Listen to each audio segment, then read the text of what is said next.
International Media TV.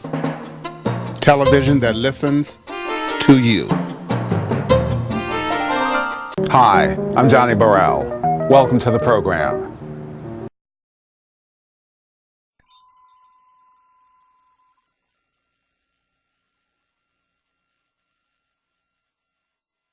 Welcome everybody here this evening to Marcus Bookstore. You are sitting in the oldest black bookstore in the nation at 52 years, and we're here because you're here, so thank you.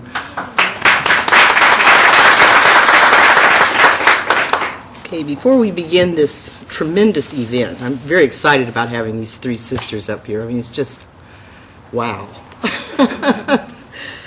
I'd like to take this opportunity now to introduce our moderator, someone so special in her own right besides our two authors tonight, and that's Janice Edwards. She's the cute one. I didn't point. Janice Edwards is an award-winning talk show host, an Emmy-nominated producer, a published author, and community advocate. She is the host and executive producer of Bay Area Vista, airing Sunday at 6 p.m. on KCSM TV, and with back-to-back episodes on ION Media Thursday mornings from 6 a.m. to 7 a.m. Bay Area Vista is produced through her own production company, Edwards Unlimited. Janice is also host and co-executive producer of the show that she named Signature Silicon Valley, that airs Tuesdays at 7 p.m. on Korea TV. Janice's career credits include 17 years at local NBC stations and 2 years at KPIX.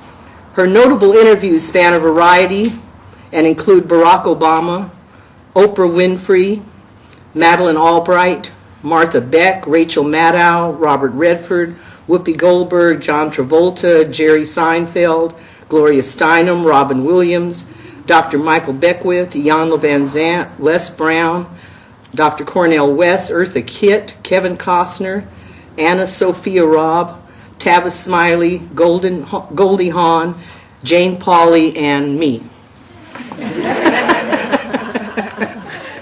You might as well have put my name on it.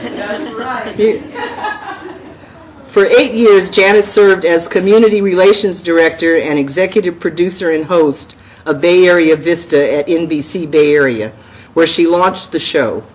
In response to the changes in media and because of her commitment to providing a voice and visibility to nonprofit organizations, Janice began to produce Bay Area Vista independently in 2009. In January of 2011, she was awarded the Best Series Producer Award, which was presented by Steve Wozniak at the first ever Creative Awards. There's one more sentence. Bay Area Vista received the American Women in Radio and Television's 2007 Kudo Award for Best Public Affairs Show, and that same year, she also received a Kudo. She was voted Best Host of a Non-News Program, and she is a 2011 and 2012 Woman Entrepreneur of the Year nominee. I don't know how the sister had time to get in here tonight, but we're so honored to have you, Janice. So let's get going. Blanche, thank you so much. Well, I'm honored to be here, and as Blanche mentioned, Marcus has such a rich history, so I'm just thrilled that we have the opportunity to talk with two living legends who are with us, and I just want you to give yourselves a hand for coming out tonight and being here, because you recognize an opportunity to experience extraordinary achievements, to hear about extraordinary achievements in two women who do those things with amazing and extraordinary grace, Belva Davis and Valerie Coleman. So please give them a welcome. And I will tell you just more about them. Belva Davis's many accomplishments include being the first female African-American television reporter on the West Coast. She's received 8 Emmys and many other awards, and she currently hosts This Week in California. Her book is entitled Never in My Wildest Dreams, A Black Woman's Life in Journalism. And a little bit more about this woman's life in journalism is that it offers an unflinching account of Davis's struggle to break into broadcast journalism. Now I can complain. Okay, you can complain. Okay, you don't want I know, cut the bios? Yeah, cut the Okay, we'll cut the bios. That's what I was trying to say. You're going to hear all about her in just a moment. Right. So, at any rate, please give Belva Davis a warm welcome. Valerie Coleman Morris is also an Emmy Award-winning journalist, former business anchor for CNN. A broadcast journalist for more than 35 years, Valerie is now a full-time speaker who speaks passionately to national and international advocates about financial literacy and self-reliance. So, sorry. Taking Direction? It's Your Money, so Take It Personally is her book. Please welcome Valerie Coleman Morris. Thank you. And I have to just share on a personal note that when I was an intern at KRON TV, I was thrilled because I had an opportunity to work and do some work for Belva's show at the time, and also to meet Valerie there. And at the time I said, "Oh, Miss Davis and Miss Coleman," and they said, "Call me Belva, call me Valerie." And it was just such a thrill to learn from them and to be here tonight. And so at that time, when I knew you, you easily could have written books about your many achievements, but why did you both decide that this was the time to write what you have shared? And Belva, I'll start with you. Oh, gee. Because of the years that had gone by. Because if I hadn't written it then, I would have forgotten 90% of it. And those are honest answers. I mean, truly, just as Valerie's made history in carving a career in the financial world and financial advice, just the notation as to when we as a people and as gender entered this business was just made it necessary to record that history because I preached it so much to everybody else. Okay. Valerie? Thank you. Well, I'm personally glad that the time came that Belva decided to record the history because I was in the middle of it, in that her footsteps were the way for many of us to walk. And so reading this memoir, it was like meeting Belva again because there was so much that I didn't know. So that's the reason that I feel that her book was timely for me. My book, I think, was timely because I think that people of color finally decided, you know what, the color of money is green, and the 21st century says we better understand that, be able to monetize it, to understand our money, to not have a custodial attitude about it, and most of all, not to say, you know, we really can't do that, and we don't want to talk about that. Because if we do, then we are never going to have the wealth building that we deserve. Yes. And just let me add on. I read Valerie's book and was certainly educated to the trillions of mistakes that I've made, not paying attention to the most important thing, and that's the green stuff. So before we get started, I just thought we should do a confessional. There are not two people here who know something about money. There's only one. Well, maybe Janice too. I don't know. I'm learning and reading Valerie's book and learning from both of you. Well, and it really speaks to something that many times in television you see people and think, oh, they have it all together. And they certainly have it together. But at the same time, what's wonderful about what you've shared is that it helps those who want to follow in your footsteps or think, maybe I can't have my dream, that yes, you can, despite the challenges. Since we started with talking about money, I'd like to talk a little bit about relationships with money and how they've impacted your life. And Belva, I know that when you were admitted to college, you had to take a job at the Oakland Naval Supply in order to be able to afford your tuition. At another time in your life that you also share about in the book, you were preparing to leave an abusive husband and you saved $3,000 and left in secret. So I'd like you to share a little bit about how the impact of thinking about money, dealing with lack of money and those resources impacted your life, and what you think about now in terms of your relationship with money and how it's changed through the years. Well, I'll start with the worst part, guilty right now that I didn't do a better job. Pleased that I had the courage to, I worked for you mentioned the Navy, I worked for the Naval Supply Center as a clerk. And, you get a little government nest egg. And when I decided to strike out on my own, I just took that money secretly from that account, and that's what I used to propel myself into what I called a state of independence. It was very little, not real thought out. I had no idea what I would do when the $3,000 ran out. Now, that is one of the reasons I'm a good foil for Valerie, because she, of course, approached the world in a way that for a woman of my generation was almost unheard of. Number one, just to have the courage to go out on your own. I lived in a marriage, I was telling Valerie, where I wanted to learn to play golf, and I had a husband who said I couldn't. I grew up in an era when, I wanted to wear certain kind of clothes, and I had a husband that said I shouldn't. And I knew that the difference between his shouldn'ts and my future was to find enough money to get out the door. And if I had run into Valerie back then and knew what to do from then till now, for the last 40 years, I'd be in much better shape. But Belva, the reality is, I appreciate what you say, and I may have a better understanding of some of the basic things that people need about money, but we're all learning.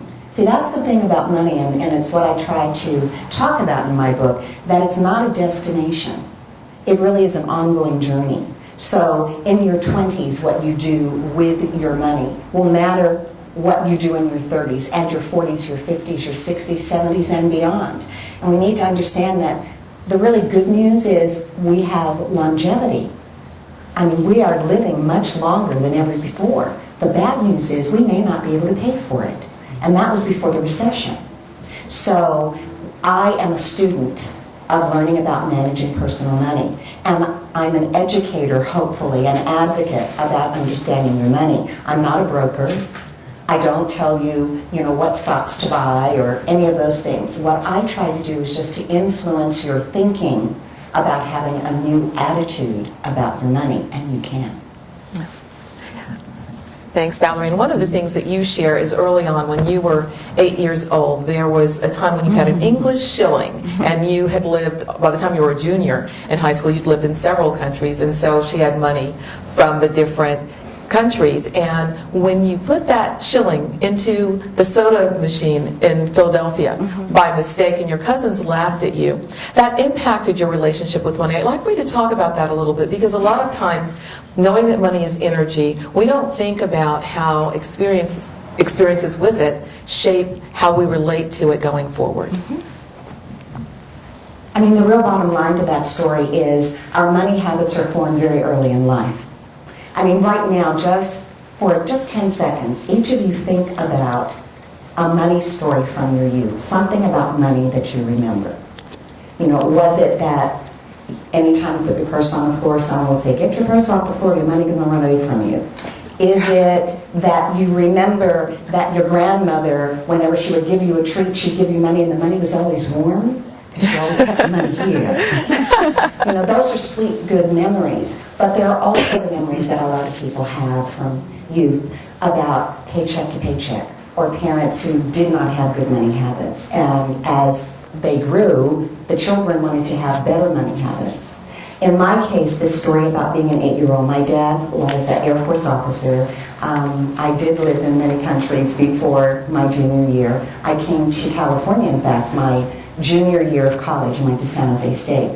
The money lesson that Janice alluded to was that these cousins from Philadelphia, I would come home on leave, as military families call it, when we come back from overseas, and I wanted to buy a Coke. It was 25 cents. I put the shilling in, and they thought this was ridiculous.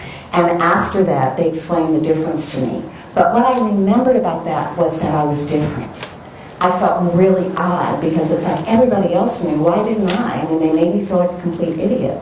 Little did I know that at that time, that was really the basis for how I was going to look at my difference. I was usually the only person of color in my high school. I was usually the only person doing XYZ. It was just that era. And so instead of looking at it as being different and negative, I was taught that different is unique. I was taught that different gives you an edge. I was taught that different can make you do things that other people may see differently. And so that memory from age 8 stays with me. And it's part of the reason that I talk so much about children in the book, because I believe children can learn from the age of 3. If you have a child who's 3 or in your family and is that age, when is the first time you heard them say, I want? How old were they? I want that. And you then can help them with their first lesson in money by saying, you want that or do you need that? And they'll look at you like, what are you talking about? We'll talk about it and start showing them the difference, because lots of adults have never learned that. Thank you, Valerie. And speaking of being different and feeling different, Belva, some of the stories that you shared so movingly in your book have to do with very difficult things in childhood. What was it that helped you continue to have a vision and hold to a vision for achievement despite those discouragements and then the abusive husband even leaving with your 2 children in secret because your future life was calling? Well, yeah, Janice, I wrote about all of those things that one would consider downers because I know so many black women experience one or the other or maybe all of them in a lifetime. And if indeed you can find some place of peace with what your life was and still have a vision of what your life can become, that is the difference. And that is why I harp so much on this business of what is a dream and what is real, and how do we pull the 2 of them together. How do we take the things that could be viewed as very negative with any group and turn those things into the kind of fuel that would keep you moving forward. Now, no one can make you do that. It's what you conceive in your mind is the journey that you want to take. And then to have the willpower from within to take the good with the bad. I was just saying to Robert when we were standing over there, I said, I save those little sayings sometimes out of fortune cookies. The last one I got said, you know, failure may be your first step to success. Failure may be your first step to success. And if you put that failure behind you and start looking for the success, start looking for whatever nugget has come out of that experience that can fortify you as you get yourself out of that environment that says no you can't, then the failure is well worth whatever it is that it's cost you to get there. I think there's so many youngsters today even that live the kind of life that I did. And it's because it's what we knew. After all, we came from a people who were used to being abused. We came from a people who were used to not being treated fairly. We came from a place where just showing affection for one another was a reason to separate a family. I counted all of those things as the mountains we as a people had to overcome. My mountains were nowhere near that. Steep, tall, but knowing something about our history and what those who come before me had endured just made it seem natural that you would continue in those footsteps, in that pattern. Yes. Thank you for those words of inspiration. And when you talk about a failure leading you to greater success, both you and Valerie share that you did have first marriages that failed. And Valerie, you said that that was when you learned some of those costly money lessons because you had been the breadwinner in your first marriage and then you found yourself divorced with 2 daughters. So I'd like for you to share how you managed to turn that situation around and any words of advice regarding people who are married or may sadly be approaching divorce that might be helpful to consider when it comes to money. Money is emotional, and money is connected to everything. And yet when I say to people who are getting married, and I do a seminar on what do couples need to do financially before they get married, I suggest that the best possible gift you could give your intended is a copy of your credit report. And people gasp, and they pull back, and they look at it, and it's like, you've got to be kidding. And that's how I get their attention, because the reality is, if this is a person that you're about to combine life with, for better or for worse, for richer or for poor, those words have never been clearer than now. Because 21st century is a totally different environment. You know what is needed. We're going to have to pay for more things that support our lives. So as a couple, you need to have a game plan. My husband Robert is here. He would tell you, he always says this in public, Val's our CFO. Val's the family CFO. It's because, not because he can't be, but because it's what I do in a very deliberate way. And there are things that he does that I could do, but he does better in a much more deliberate way. So I think that couples need to look realistically at who is the best at doing that, of maintaining the household bills. But even more importantly, I think it is, most of us do not have our own financial thumbprint. We think if we get married, well then let's just combine everything. We combine household, we combine money, we combine life. And I'm saying that I think everybody needs to stand as a whole person, especially in financial world. You each need to have your own money. So we consider 3 pots is my suggestion. Yours, theirs, ours. Because that way household expenses can be taken care of. But individually you have your own money that every single person needs. If then, and I wish I had known then what I know now, which is the reason why, full confessions here, I never had it straight regarding money. I was the breadwinner. I was a black woman married to a black man in the early 70s. What's yours is mine, and what's mine is yours. And I even did such deliberate, well-intended, but really stupid things, such as carrying the card home to get his signature on it so that he could have access to my checking account. Because he didn't choose to go to the bank to do it. We tend to be less than honest with ourselves because your internal clock or gut level something will tell you if you're doing a wise thing. I knew that wasn't a wise thing, but I did it anyway. Kind of like in the game of golf, everything I would do. Which is when you hit the shot anyway, when you know you really shouldn't. So the best way that I can conclude the answer to this is I think each person needs to control his or her own money, however little or however much. That doesn't mean that you aren't contributing to the family. It means that then when you do choose to marry, you have 2 whole people coming to the marriage. Hopefully with good credit history and with good credit scores, which means if something happens to you as a couple, you don't go down the tube with one. You at least say the other person has a good credit history, has a good credit score, still has a job, still has savings, because stuff happens. And Valerie, you mentioned your husband Robert, and Belva, your husband Bill is here, Bill Moore. And one of the things you talk about in the book is that after that unhappy marriage, as you began working in television, there was a photographer who was a great guy and a dear friend as well. It's a great story. Yes, it is a great story. And I'd like you to share a little bit about that, and then we want to talk about some of the achievements that both of you have had in television. But if you'd share that story as well, because I think as people are learning about your life and making those decisions, it's really wonderful to hear. Well, you know, I had unclear aspirations about being a writer. And in my time, my first job, and I call it a job, I mean, that's an exaggeration. I was a stringer for Jet magazine. And they had a good business plan. Their business plan was to have some impact on the West Coast, and they had no reporter or stringer even in this region. Until I submitted something to Robert Johnson, not of the Johnson's family, but the Robert Johnson who was running the magazine then.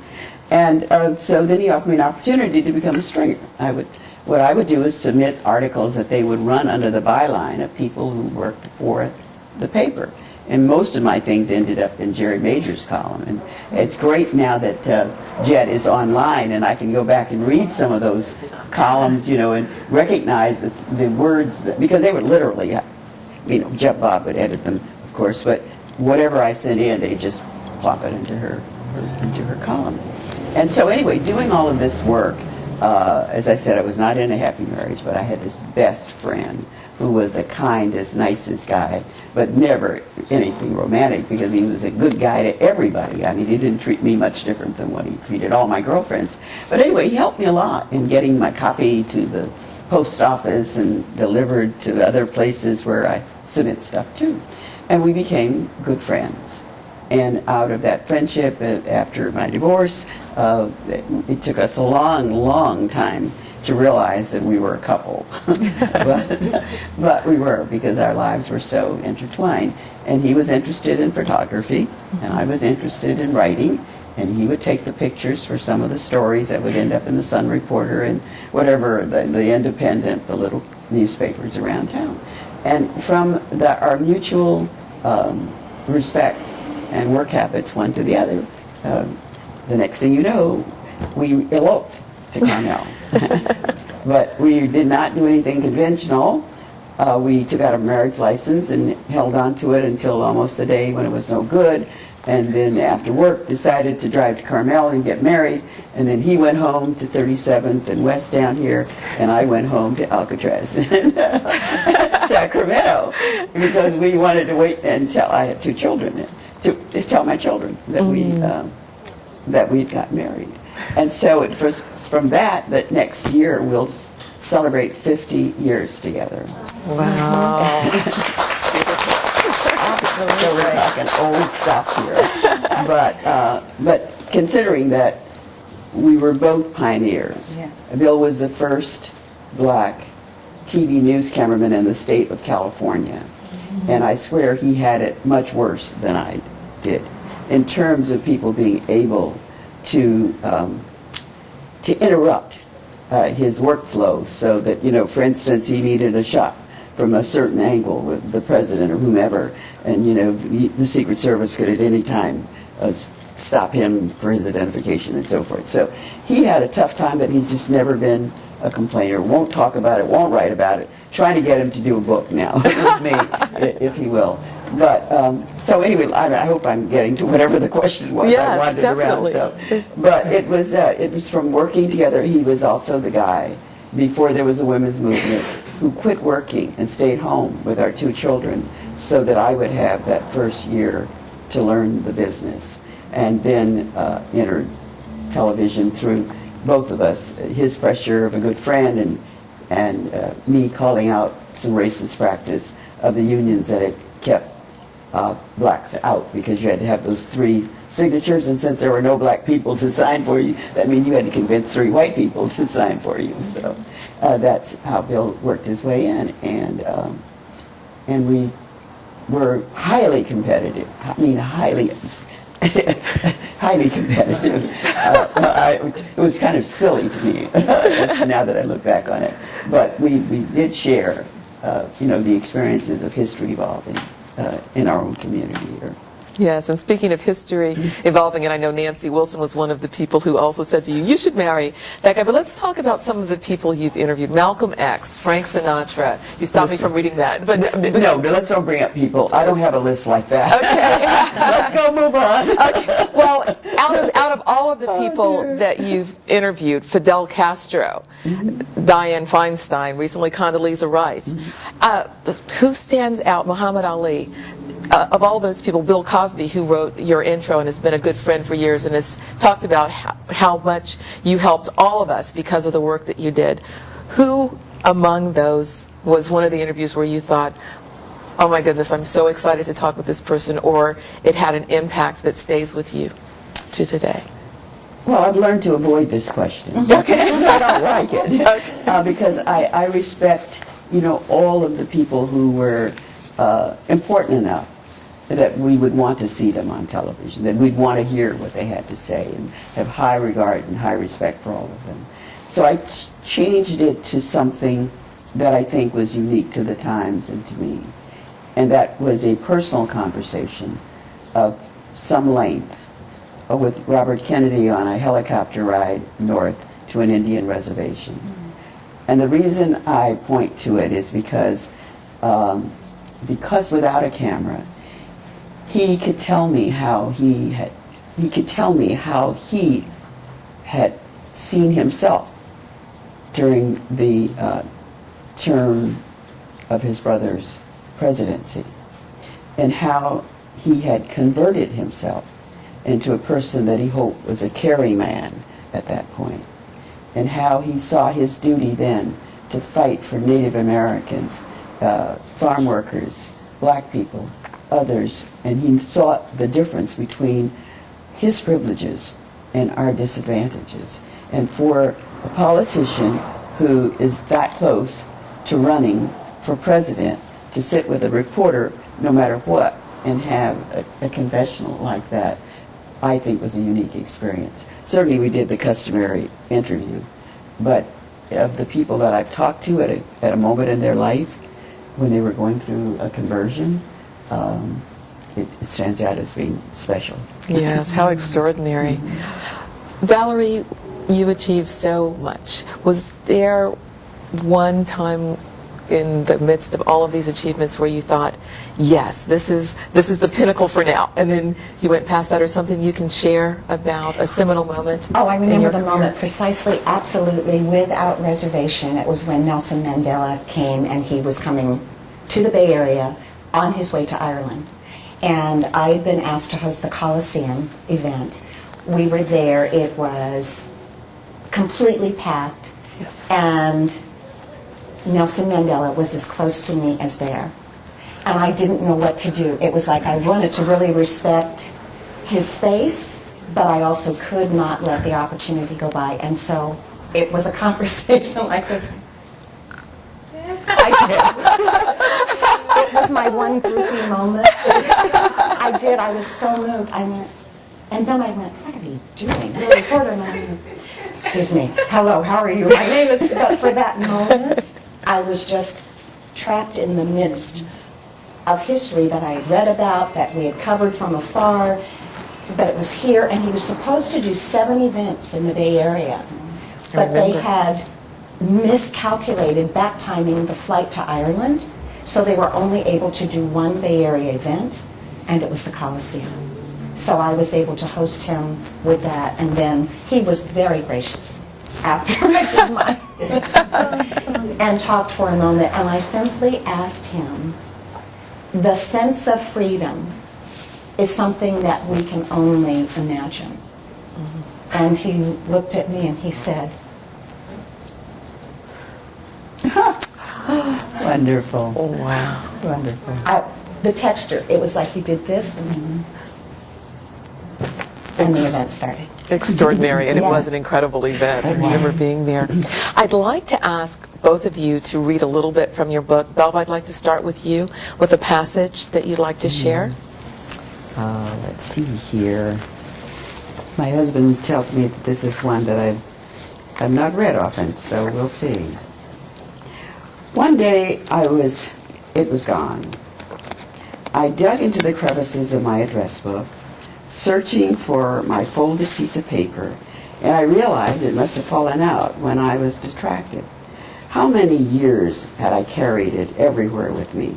How many times had I reread the words I wrote to myself back when I was a young single mother, caring for 2 children and juggling 3 part-time jobs to pay the rent? How many times did it sustain me when I felt lost in a gaping chasm between my means and my desires? And suddenly I realized that the paper was no longer necessary. I knew its words by heart. Don't be afraid of the space between your dreams and your reality.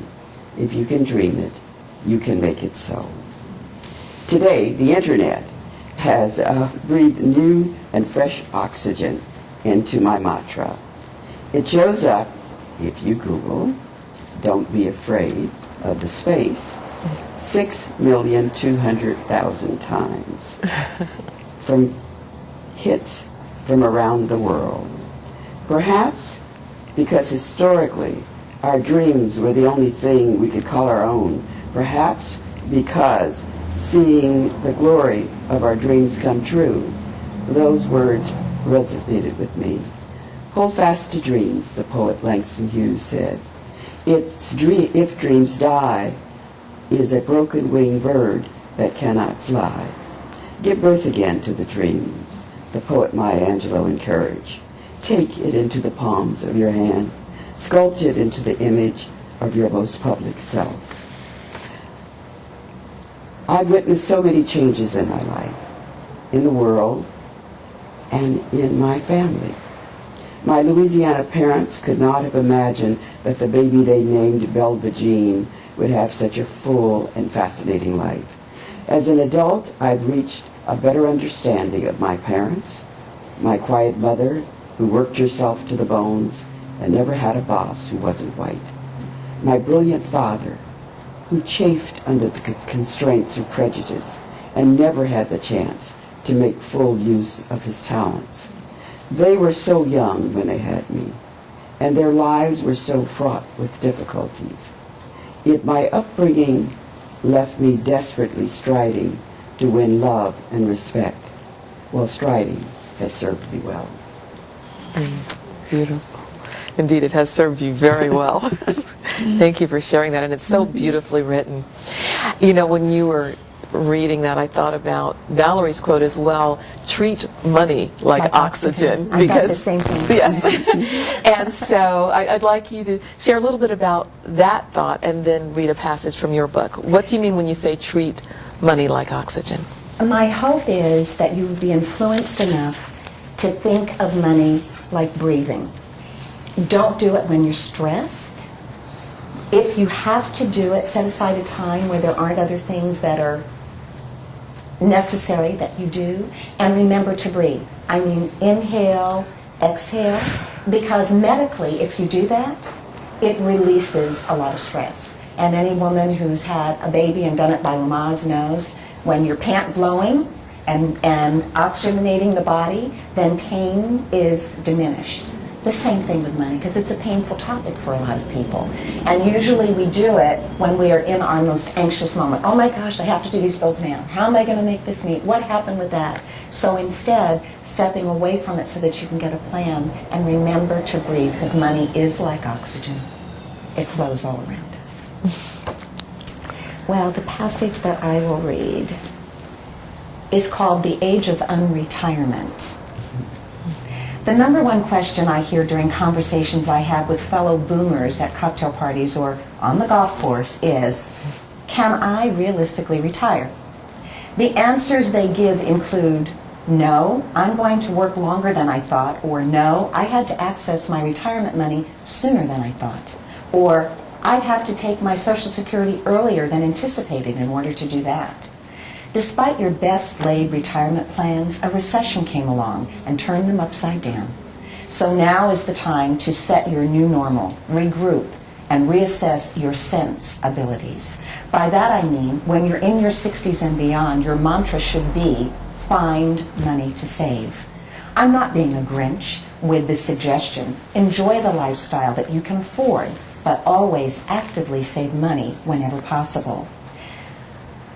As Mark Friedman's book Encore states, when it comes to boomers and their realistic futures, the game has changed. Quote, tens of millions of baby boomers are entering a period of their lives between midlife and the onset of true old age. For most, this period will not only be a new stage of life, but also of work.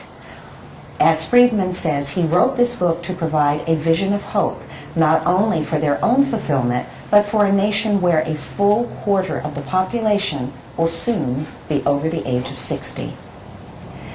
According to a recent report released by the Population Reference Bureau, as more seniors hold on to jobs due to fallen home values and decreased stock portfolios, the workforce will increase by 11.9 million people.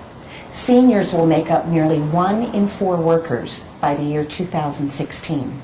The annual growth of retirement destinations, counties in states such as Florida, Arizona, and California slipped from 3.1% between 2000 and 2007 to 1.7% between 2007 and 2009.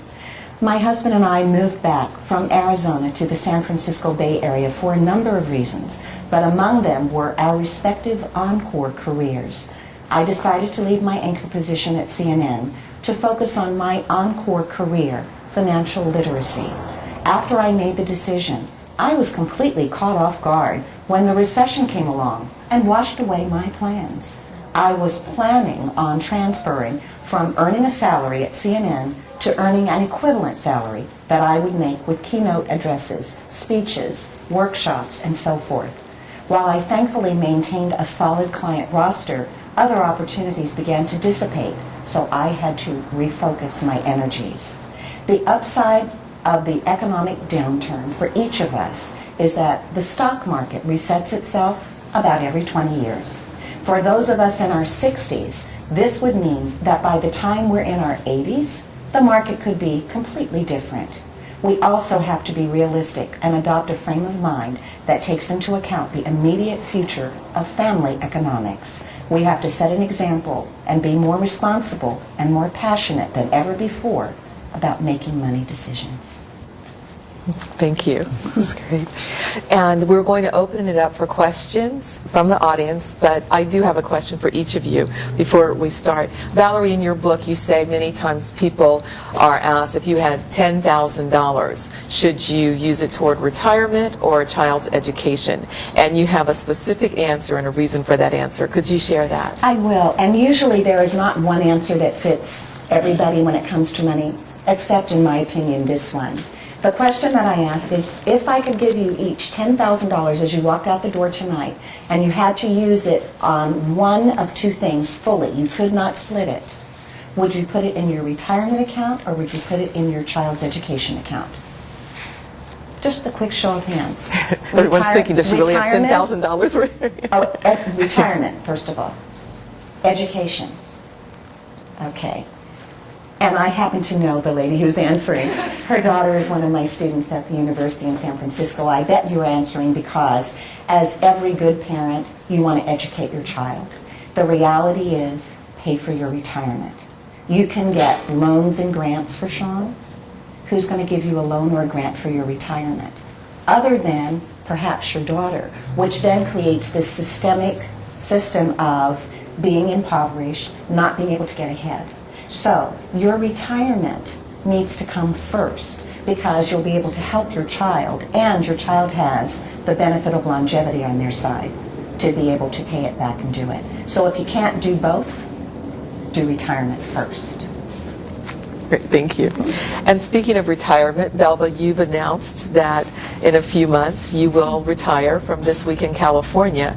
And I'm wondering, as you reflect on the years with KQED and the years of your career, what will you treasure most about that time, and what are you planning to do in the future? I love this. Well, I always take the privilege of being the senior and change the topic when I don't like it. And I bow to you in that. And you know we can get away with it. So I think for this, well, what do I plan to do? I don't know. Whatever God leads me to do, that's what I'll do. I know I'm an open person, and whatever comes my way, I'll try to make the same kind of value judgment based upon my family and the immediate needs of those around me, and go with that. But I just wanted to point out one other thing. You've heard three voices tonight, and there is a historic coming together at this table. I come from a generation of denial. I meant, for whatever a person of color wanted, the answer was to deny it if it moved them farther. And it took a certain kind of individual to face those denials, but it didn't mean we had the answer or solutions to our future. Valerie comes from a generation where they could see over the fence and could see themselves in the same position as their white colleagues, because they didn't have to pull behind them the chains that Martin Luther King and others pulled for me immediately. So I want you to observe the difference in our educational bearing, our family structure, even how we got into the business, and see the progress of black people, of black women, and see the new day, and envision for your child what the next step is. To not carry the weight of what others have already paid for them and what you are paying for them. So that's my swan song piece, moving from whatever you ask me. And thank you. That was beautiful and inspirational as always. So do we have some questions? Would anyone like to ask a question? Yes, and please tell us your name too, and welcome. Deborah, and my question, Belva, you make a point of us knowing our history, and I think everybody in the panel agrees with that. But at the same time, your last statement was, don't carry that part of the history that didn't allow you to move forward to the next generation. Is that your comment? That's my comment, Yes. because you'll spend so much time looking back at what's happened to you that you may not see what's in front of you. And that's very true. Yeah. Thank you very much for saying Yeah. that. I just wanted to make sure I got that correct. And even though we are close from all of these years, we did not compare this note. But in my book, I talk about the rear view mirror. And the rear view mirror is something that I was taught very young age. Whenever it was a difficult time, my dad would say, Valerie, why does a car have a rear view mirror? So you know where you come from was the answer. And then he'd say, what happens if you stare in the rear view mirror too long? The answer was you won't know what you run into. And he wasn't talking about having an accident. He was talking about going past opportunity. Similarly with money, with people having lost, you know, much of their retirement accounts or 401ks or whatever, if you look in the rearview mirror, go to your portfolio, you look at it every single day, it's going to make you crazy. It's not going to help get the money back. So therefore, even with your money, you should be forward thinking so that the next time the market goes down, what am I going to do? The next time this happens, what am I going to do? It's about having a plan. And the rearview mirror helps to have a plan. And so we are absolutely in sync on that. I have one question. My name's Monica. Hi, Monica. And this one's for you, Valerie. I spent 18 years in biotech. I got laid off. Pretty much the 401k, everything I had is like a story that you're all too familiar with is gone.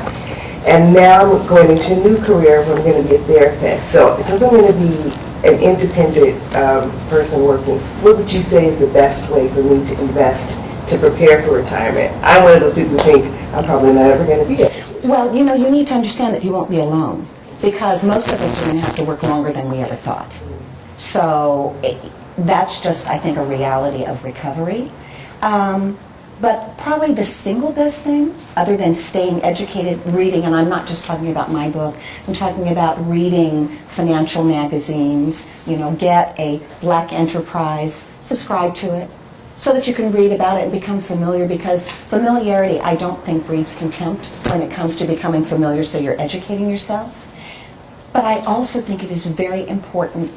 See, Black people, we don't have a saving problem, we have a spending problem.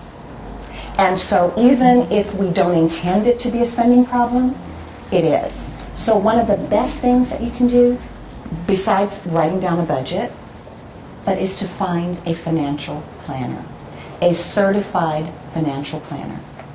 Because though I could sit and talk to you and say, well, I would suggest this, I would suggest that, you really need a person who's you're going to be an independent business owner.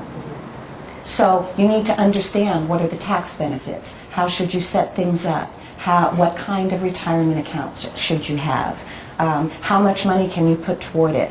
Automatic deposits are always good, whether you're self-employed or not, but especially if you are self-employed. You also need, usually we say 3 to 6 months worth of living expenses, meaning what your mandatory monthly expenses are. Since the recession, we're now saying you need 6 to 9 months. But if you're an independent, you need 12 months. Because if your salary stops, everything stops. So that can be daunting, just to have that laundry list to say, I've got to do all of this, because then usually people will shut down and say, I'll do that later. So be good to yourself and say, number one, patting myself on the back, I have transitioned and taken my skills from one skill set and applied them to something else. Number two, I'm thinking about my retirement. It's never too late. And number three, I have a plan. And the best way to get a plan is to orchestrate it with someone. Most important question to ask anybody who's helping with your money, how do you get paid? So there are no surprises. But a certified financial planner could help you immensely. And if you need help, call me. That's great. And I want to mention, too, in the back of the book, you have a chart, Kiplinger's chart, about how much you need to save at every age in order to become a millionaire, too. Next question? I have a question. I'm Sean. It's just a general question. How did you both get interested in journalism? Like, what sparked your interest in that? You want me to go first? And because she's my older, you see, I said, okay. Whatever you say. All right, here's this big story. Again, complete honesty. I was a pre-med student. I was in Montana. I had wanted to be a doctor ever since I could remember. I was a pretty good student. I was there, I had good grades. I was not straight A, but I was probably a good 3.5 student. I took the chemistry class that was mandatory, and I flunked it. I did not get a C or a D. I flunked it. What I did on that exam, however, as my professor who brought it to the college reunion 20 years later still had the paper, he said I was the only student he had ever had who had written a dissertation on their test as to why they didn't know the information that was required, because I believed in socialized medicine and there was someone else who could do this better, and I just wanted my bedside manner to be OBGYN. and he gave me a C on the exam, and his note said, I would never ruin your grade point average. You just need to do what you do well. You're a storyteller. Make that your passion. I switched to journalism that next semester. Wow, that's a great story. Great story. Well, mine is circumstances. Number one, to have ignored what Valerie would have said, good advice. I worked for people who I never asked them how much they were going to pay me or even whether I was going to get paid. I was so passionate about writing words on paper and transmitting it to other people. So I took advantage of what our community newspapers do. I worked very hard and submitted copy and became woman's editor of the Sun Reporter without making hardly any money at all. I took a job on radio without any money at all. See, she would have never, financial planner would have never let me get away with any of this. But all of those jobs eventually turned into at least enough for me to subsistence. I had 2 children, and so I had 3 jobs instead of 2 jobs or 1 job, so that I could do what it was that I wanted to do. And the payoff for that was when, through the work of those who were working very hard to integrate the media, I had, from working in segregated markets, learned to write reasonably enough, learned to speak on the radio. I was the person they could put up as a candidate for a television job, because there were very few people who had any more skills than I had. When I went to work for Channel 5, there were only 3 reporters. The newsroom maybe was 20 people total between all of the shifts. The newscast was 15 minutes long. It went to 30 minutes, which is how I got hired.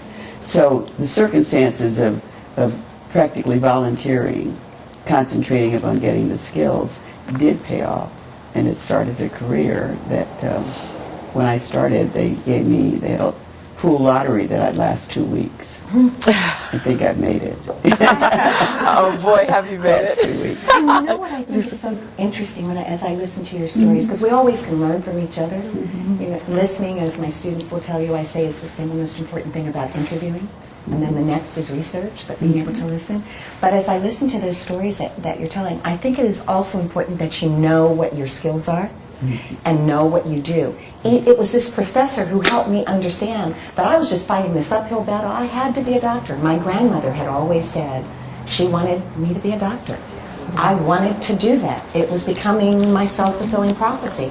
But the reality was that was a reality check with this professor who was kind enough and such a good teacher to understand. He didn't want to dash everything because I had screwed up when I was taking chemistry. And I didn't have a clue. And I didn't like it. And it wasn't the kind of thing I did. But years later, that little bit of exposure that I did have to medicine was satisfied because I did some early medical reporting before we had Dr. Dina Dell that I worked with for years. So I didn't lose it. I didn't lose that desire to be a doctor. It was just later in my life when I had the opportunity, it was like, oh, I can do stories on this? I'm kind of doing my medical thing. So always know that you can transfer the desire and the things that you do at another time. You don't have to, it doesn't have to be a dream dasher. Yes. do what you love. I'd like to ask both of you, what are your thoughts about how journalism has changed? Certainly citizen journalism, YouTube, we've seen how it's affected the media in terms of layoffs and different stations being shut down. But I'd like your thoughts about the impact and what it means for the future of journalism. You're younger, you know what, I don't know the modern world of journalism because I've been fortunate enough to be given a little slot, like a little plot of land on a vast universe to work at a public station where I can do things still the old-fashioned way I like. I don't think I would want to survive in the environment where I was the reporter, the writer, the camera person, and the editor, and then the on-air talent. I just don't know that any one person has the energy to do all of those things well. And so my response is negative, but there are many people who are doing well because they know what the requirements are and they're trained to do what is required of them. But to have a view of what it's like to work in the markets today, I don't have that.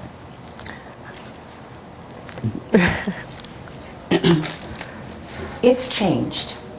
It's changed dramatically. News is no longer straight news. News is more infotainment, so that it is information and entertainment. There are people who have transitioned successfully to doing that. When that came along, I transitioned successfully to doing financial news, because I've always been kind of a serious reporter. And by that I don't mean that people who do entertainment aren't serious, but I mean I like hard news stories. I like metrics by which, and so there are other people who do great things. I have a couple of students who want to be on the red carpet, and I'm able to talk to them about how to do that. That's wonderful, that's great. So you have to know what works for you. So I made that transition because I had the opportunity in New York to see it coming. The most important one was the one-person band, as we call it. They say one-man band, but it's one person doing everything. When I started behind Belva, it was, we had a camera person, we had a sound person, and you had your reporter. Then it went down to the Bill and company having to be sound and camera all in one. Now it is the reporter carrying the camera, setting it up, and doing themselves. Could I do it? If I had to, I could do it, but I choose not to because I can do other things where I'm evolving in my craft. It takes a certain energy and stamina, and age does come to us all and has its benefits and otherwise. I don't want to do that sort of thing because it takes me away from the things that I feel I do best. So I think it requires an assessment of what it is that you want to do in media. And for Belva, public broadcasting is an area that I love. It's an area that in my encore career I hope will become part of it. Because I think that you just need to know what you do well and what you enjoy. And I enjoy the serious side. Long form, which is, like half-hour documentaries and things like that. Did that years ago? No. I'm immediate. I also want everything to be what's next. And that was the benefit of me taking a step away from television when I went to radio. And when I did that, people said to me, oh, nobody ever does that. People from radio or newspaper come to TV, but nobody leaves TV. I left TV and went to radio. One of the best things I ever did, because it taught me how to put a new top on a story every 7 minutes. That to me is journalism. If there's anybody who knows what the world is like, Janice represents it by starting her own company, making her own way. You should tell. I've been a reporter, shooter, editor, update, anchor, producer, writer, and I wasn't a great editor. I was a better editor than photographer, but better reporter, and I definitely prefer doing the talk show. And it's been a blessing to be able to have stations that want the product, and actually someone who works with me, Lola, is here, part of my production team. She was on a shoot with us earlier this week, too, so she's the next generation coming up, also a reporter at KPFA. And so it definitely is challenging in so many ways, and I think as a producer, an executive producer and talk show host, then having to learn marketing and all of those things. Valerie, I want to talk with you later. I have some questions. But it has changed so much. But the truth of being true to yourself admitting to myself that I wanted to focus on the talk show, and one of the things that changed me forever was this one day being in the Haight, talking to a young lady who was 13 years old. She'd left home 4 months ago. She was sleeping on the street. She said, I do speed, but I'm not hooked, and she was talking a mile a minute. And I spent an extra 15 minutes talking with her that day. Then I had to rush back to try to edit the story, and I felt like that was the best part of my day, trying to encourage her to go home because she wasn't from an abusive situation. And for me, the talk show is what I enjoy and love, and that's why it's been such a privilege and an honor to talk with both of you today. And thank you so much for sharing all that you've shared, and thank you for your inspiration and for being so kind to an intern who walked in the door not knowing what to expect more years ago than we'll say at Carolyn, and just being incredible role models and just such wonderful people. How about it? Let's acknowledge Belva Davis and Valerie Coleman. Thank you so much. Yes. And I know you treasure books, and I do this, okay, better than a Kindle, we've got books here. All right, so if you haven't purchased your books and you'd like to have them autographed, you may do so, and if you have them ready, please come and meet Belva and Valerie. And could we just say that we're available. My website is valeriecolemanmorris.com. If you tweet, you can follow me on Twitter. My handle is Her Money Talks. And on Facebook. So thank you all. And would you recommend these books for Mother's Day, which is coming up in May? Oh, absolutely. Signed first edition. Very nice idea. Yes. I want one. These are great gifts. And let's thank Blanche for hosting and for your inspiration and for everything that you've done to make our community stronger, better, and more literate. Well, now that we're all talking straight talk, Blanche was one of my wonderful readers and encouragers when I was writing this book, and she knows that several times I started to put it down. Yes. And she wrote, I still have your notes. I pulled them out. I just went on a college tour to, my first college was Bennett in North Carolina, and other places, but anyway, for about the last 15 days I've been traveling. And I thought about the nurturing, and I read your words of encouragement, and I wanted to just say what a real treasure it is to have this store, and Blanche in particular. Thank you. Running it.